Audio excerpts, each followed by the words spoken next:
Ann. And I'm Morgan. And we're pastors at Calvary, and we have created a church-wide curriculum on Sabbath. So several years ago, we started toying around with what it would look like to do a full congregational Sabbath.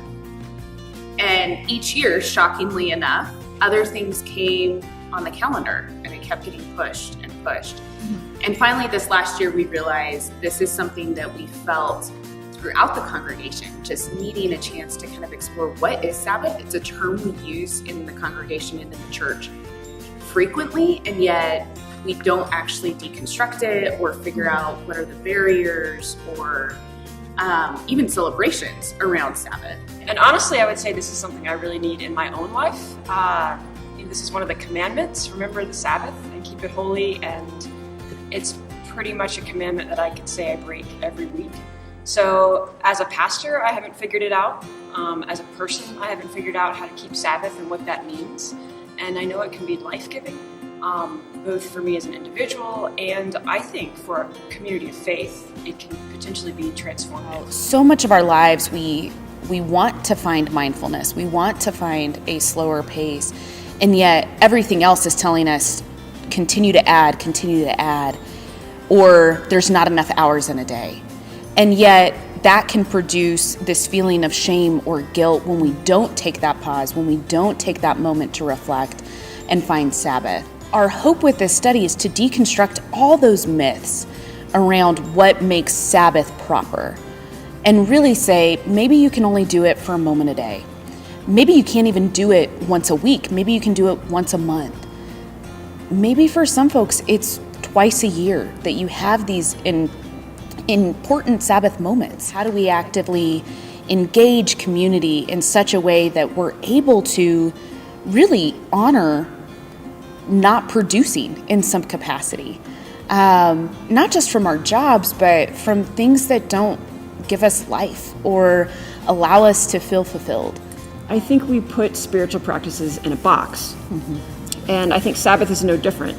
And to be honest, Scripture presents us a very clear picture of what Sabbath was in that context, and it's pretty defined and it has boundaries around it, and it had a very distinct purpose. And our hope is that we can learn about what that purpose was for the people of God back then, how it helped to give life to a community and to neighbors and to self, but then to take that and extrapolate it into our lives today. So just as Sabbath is not a one-size-fits-all, we realized that we needed to make this curriculum not a one-size-fits-all. So whether you want to study it on your own at home or maybe with your family or friends, maybe a GPS group wants to take it up collectively or a church school class, we have made it in such a way that you can be able to do it on your own or in a group. We also, as pastors, will be hosting a Tuesday night option, even if you're doing it at home but want to have a chance to discuss and process. We will be hosting those during the curriculum series. So the curriculum we've created is set up in a few sections. It really starts with grounding in Scripture. So we're going to be looking at the roots of Sabbath in the Old Testament and then into the New Testament, both focusing on how it plays a role in Jesus' ministry and also in the life of the early church. Then we start to look at how theologians, early Christians, talked and looked at Sabbath.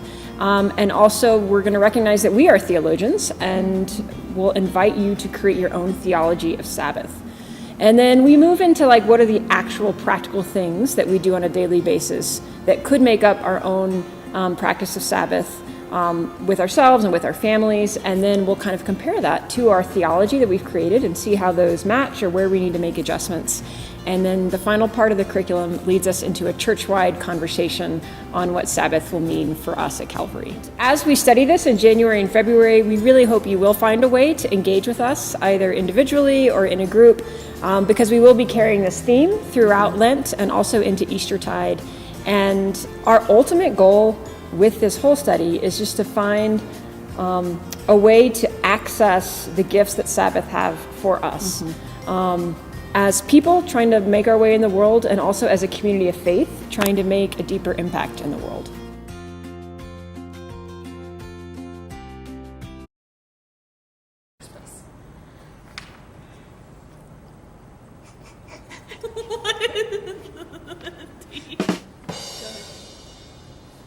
What'd you say?